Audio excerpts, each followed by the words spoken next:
ओ भाई, श्रद्धा कपूर ने तो स्त्री 2 में आग लगा दी, एकदम पैसा वसूल पिक्चर है। हाँ यार, कसम से क्या फाड़ू एक्टिंग की है। वैसे पास में पॉपकॉर्न हो और सामने बढ़िया सी पिक्चर चल रही हो तो देखने में डबल मजा आता है। ओह शिट, पॉपकॉर्न तो खत्म हो गया और अभी तो आधी पिक्चर बाकी, अब क्या करेंगे? जस्ट चिल बेब्स, पॉपकॉर्न ही तो खत्म हुए हैं, बट बहन किस दिन काम आएगी? तभी पुराना सा सलवार कमीज पहने सिंपल सी चोटी में कमरे में किंजल आकर पूछती है, मोना रीटा, तुम दोनों बता दो डिनर में क्या खाओगे?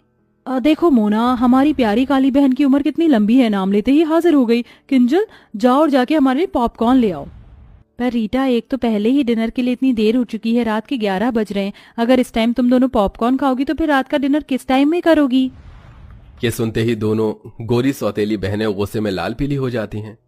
अबे ओ फटे दूध की फफूंदी सी शक्ल वाली बहन जी, तेरा काम ना है ऑर्डर देना, नहीं समझी? अब जा जल्दी और पॉपकॉर्न ला। और रही बात डिनर करने की, तो वो हम अपने टाइम पर ही करेंगे, रात के 1 बजे। अब दफा हो यहाँ से, काली गुलाब जामुन।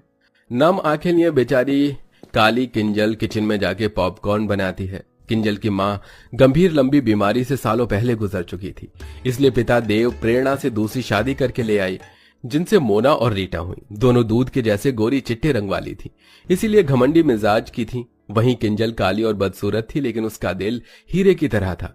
मगर हर दिन ही उसे अपनी सौतेली माँ और बहनों के मोना रीटा, ये लो तुम्हारे पॉपकॉर्न। अब बता दो डिनर में क्या खाओगी? ऐसे करो, आज हमारे लिए कैप्सिकम की सब्जी, जीरा राइस, शाही पनीर, कढ़ाई पनीर बनाना। ये तो रहा मेरा। मैं डिनर में वेज पुलाव खाऊंगी चिली चटनी के साथ। हमारी ये पिक्चर खत्म होने से पहले हमारा डिनर हमें परोसा हुआ मिल जाना चाहिए, शार्प 1 बजे। ठीक है, मिल जाएगा।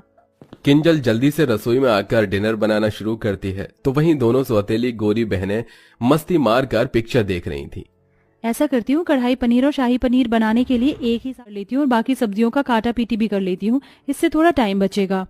देखते देखते सब्जी बनाने में रात के 12 बज जाते हैं, तो डरे लफ्जों में किंजल बोलती है, मेरे पास केवल 1 घंटा रह गया। अगर 1 घंटे में मैंने दोनों को डिनर नहीं करवाया तो वो कल की तरह ही करेंगी। नहीं नहीं, जल्दी कर किंजल। देखते देखते घड़ी की सुई 1 पर आ जाती है, लेकिन दोनों सौतेली बहनों को डिनर परोसने में किंजल को 2 मिनट लेट हो जाता है, तो दोनों अकड़ जाती हैं। तुमने हम दोनों को 2 मिनट लेट डिनर दिया है, इसकी पनिशमेंट मिलेगी। लो खाओ खाओ, बहन के हाथ से खाने से प्यार बढ़ता है। नहीं नहीं मोना, मुझे क्षमा कर दो, कल से बिल्कुल देर नहीं होगी, मैं तुम दोनों को टाइम से डिनर करवाऊंगी। बोलते बोलते किंजल की आंखों से डर के मारे आंसू छलक पड़ते हैं। मैंने कहा खाओ। मोना भाप निकलता खाना उसे खिला देती है। खाना काफी ज्यादा गर्म होने की वजह से बेचारी किंजल का मुंह जल जाता है। फिर मोना रीटा डिनर करते करते रात के 1 से 2 बजा देती हैं। किंजल झूठी प्लेट उठाकर किचन में आ जाती है और बिलख बिलख कर रोने लगती है। हे भगवान, की दीदी है, अपने घर में मैं नौकरानी हूँ। रोते रोते वो किचन में ही चटाई डालकर सो जाती है। तभी सुबह के 5 बजते माँ प्रेरणा किचन में धमक पड़ती है और लात मारकर जगाती है। अरे ओ काली कलूटन, चलो जल्दी से। लेकिन जब किंजल नहीं जागती तो मोना रीटा भरी बाल्टी का पानी डाल देती हैं, जिससे वो घबरा कर उठ जाती है। हे भगवान जी, ये मुझ पर पानी किसने डाला? ये शुभ काम हमने किया है। मोना रीटा, ये क्या बदसलूकी है किसी सोते हुए इंसान के साथ इस तरह से पेश आना, जबकि तुम दोनों ने देखा था कि रात को मैंने तुम दोनों को 1 बजे डिनर करवाया था। उसके बाद सोते सोते मुझे 2-3 बज गए थे। ये सुनते ही प्रेरणा बेटियों की साइड लेते हुए बोलती है, अरे ओ कोयला खादान, मैं देख रही हूँ कि तेरी ये कैची जैसी काली जुबान कुछ ज्यादा ही चलने लगी है। उठ और नाश्ता बना, समझ गई? जी माँ। आधी अधूरी नींद में ही बेचारी किंजल उन्हें नाश्ता करवाती है और फिर पूरे घर में झाड़ू पोछा लगाती है। तभी पिता देव घर लौट आता है, तो दोनों सौतेली बहनों की शक्लें बन जाती हैं। आगे पिताजी, अब शुरू हो जाएगा दोनों बाप बेटी का मेलो ड्रामा। किंजल बेटी, तू क्यों पोछा लगा रही है? काम वाली नहीं आई है क्या? वो पापा। तभी बात काटती हुई प्रेरणा बीच में बोलती है, अरे देव जी, वो आज ना तुलसी की तबीयत ढीली हो गई थी, इसलिए आई नहीं। मैंने तो बोला था किंजल को कि मैं कर लूंगी, तू नाश्ता कर। वैसे आप ऐसे अचानक से कैसे आ गए? कोई खबर भी नहीं दी, ना कोई फोन कॉल किया। वो 1-2 दिन की छुट्टियां मिली थी, इसलिए चला आया किंजल को देखने।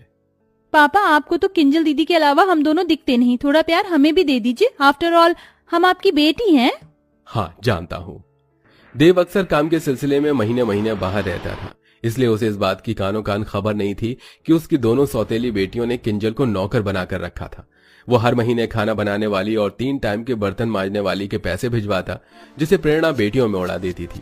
लगभग 2 दिन बाद देव वापस लौट गया और फिर से सब वही शुरू हो गया।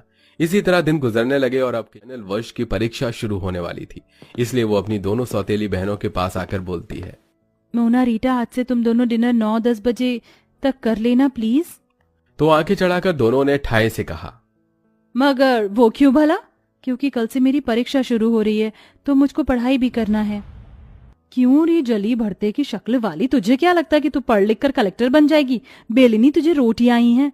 हम अपना रूटीन नहीं बदलेंगे। हम रात के 1 बजे डिनर करती थी और 1 बजे ही करेंगे, समझ गई? दोनों का फैसला सुनकर मायूस मन से किंजल उन्हें 1 बजे रात में डिनर करवाती है और बाकी टाइम घर के कामों में उलझ कर रह जाती थी। एक दिन जब वो रात के डिनर के लिए दोनों से पूछने आती, सा गाउन पहने मेकअप में लगी पड़ी थी। मोना रीटा, तुम दोनों कहीं जा रही हो क्या? हाँ, आज हम दोनों पार्टी करने जा रही हैं। अच्छा, तो फिर तुम दोनों खाना तो वहीं से खाकर आओगी ना? तो फिर मैं रात का डिनर रहने देती हूँ। अच्छा जी, क्यों री काली भैंसिया, तुझे क्या लगता है हम तुझे आराम फरमाने देंगे? चुपचाप से हमारा डिनर बनाकर तैयार रखना। आज डिनर में हम आलू गोभी, मिक्स वेज, लच्छा पराठा खाएंगी। जानबूझकर दोनों लंबी चौड़ी लिस्ट देती हैं। तभी वो मायूसी से बोलती है, इतना खाना बहुत ज्यादा नहीं हो जाएगा डिनर के हिसाब से? कुछ ज्यादा नहीं होगा, तू बना देना बस। दोनों ऑर्डर झाड़कर चली जाती हैं। किंजल सारा डिनर तैयार कर देती है, लेकिन दोनों बहनें पार्टी में से फुल पेट खा पी कर आती हैं, जिस वजह से आती, इसलिए अगले दिन खाना बच जाता है। तो प्रेरणा किंजल पर आग बबूला हो जाती है। किंजल, अरे ओ किंजल, अरे ओ काली भैंसिया, कहाँ है? किंजल डरते हुए प्रेरणा के आगे हाजिर होती है। जी माँ, बुलाया आपने? क्यों री, ये सब क्या है? रात को क्या पूरे मोहल्ले को दावत करवानी थी? कितना खाना बनाया था जो सारा बच गया। ये भरे पतीले के पुलाव, पता है ये चावल कितने महंगे आते हैं? और तू मजे से बना बना कर फेंक रही है। माँ, मेरी इसमें कोई गलती नहीं है। मोना और रीटा ने कहा था बनाने को और दोनों कल बाहर से ही खाकर आई थी तो डिनर नहीं किया। ये सुनकर दोनों सौतेली बहन शातिर तरीके से सारी बात उस बेचारी पर ही थोप देती हैं। ओ, कितनी झूठी! ये माँ, कसम से हमने तो बोला भी नहीं था डिनर बनाने को, अपने मन से बनाया। ये सुनकर प्रेरणा किंजल को बहुत पीटती है। माँ, मत मारो ना माँ। बहुत चर्बी बढ़ गई है तुझको शाही पकवान खाकर। आज से तेरा खाना बंद, अब केवल तुझको सूखी रोटी मिलेगी बस। इस तरह गलती न होने के बाद भी अब किंजल सारा दिन किसी कोल्हू के बैल की तरह काम करती और दोनों सौतेली बहनों को उनके मन मुताबिक रात के 1 बजे डिनर करवाती, जिससे उसका शरीर बहुत ही कमजोर पड़ जाता है। अरे ओ बहन जी, ये कैसी काली दाल बनाई है तूने, अपनी सूरत के जैसी। अब कौन खाएगा इसको? सब्जी भी एकदम बीमारों वाली बनाई है। रुक जा तू। गुस्से में मोना उसके बाल पकड़ लेती है, जिससे वो चक्कर खाकर बेहोश हो जाती। आधी रात को पिता देव घर लौट आता है और बेटी की बिगड़ी हालत देखकर आपा खो देता है। किंजल बिटिया उठना, आखिर तुम दोनों ने क्या किया है इसके साथ? देव डॉक्टर को बुलाता है। जहां एक तरफ डॉक्टर उसकी जांच पड़ताल करते हैं तो वहीं दोनों सौतेली बहनों की आंत सूखी जा रही थी।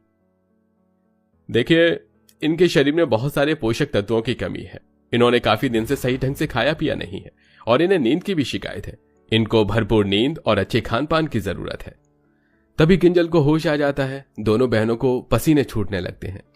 अब तो ये पिताजी के आगे सब बोल देगी, हमारी वाट लगा देगी कि हम इससे रात के 1 बजे डिनर। लेकिन किंजल कुछ भी नहीं बोलती, जिससे दोनों घमंडी बहनों का स्वभाव बदल जाता है और वो रोते हुए कहती हैं, आई एम सॉरी किंजल, हम दोनों को माफ कर दो। हमने तुम्हें आधी आधी रात को डिनर बनवाने के लिए मजबूर किया। किंजल दोनों को माफ कर देती है और अंत में दोनों बहनें उसका अच्छे से ख्याल रखती हैं। साथ ही उनकी बुरी लत जो रात के 1 बजे डिनर करने की थी वो भी खत्म हो जाती है। तो देखा दर्शकों आपने, अच्छे स्वभाव से हम किसी का भी दिल जीत सकते हैं, जैसा कि हमारी स्टोरी की काली बहन ने अपने अच्छे स्वभाव से अपनी दोनों खूबसूरत घमंडी बहनों का दिल जीत लिया। तो दोस्तों, आपके हिसाब से रात का डिनर करने का सही टाइम क्या होना चाहिए? कमेंट बॉक्स में जरूर बताइएगा। साथ ही आपको हमारी ये कहानी कैसी लगी हमें ये भी बताइए।